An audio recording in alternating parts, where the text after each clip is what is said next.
And welcome back to another video. Today I'm going to show you how you can join a community, or basically you can follow a page or something. There are a couple of ways you can do this, but the easiest and the most simplest way is you can actually go click on the search button over here, and then once you're in the search button, you're going to go and search for whatever community you want to, or a page you want to follow. So let's say I want to follow anything related to gaming.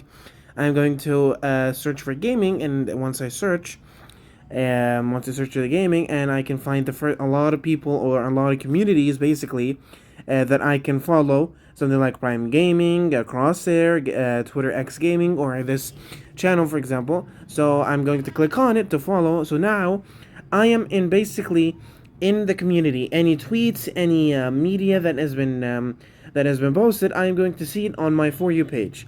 There's also suggested follows related to whatever you want to follow. After you do that, you can actually find a lot of other things related to gaming, for example, as you can see here.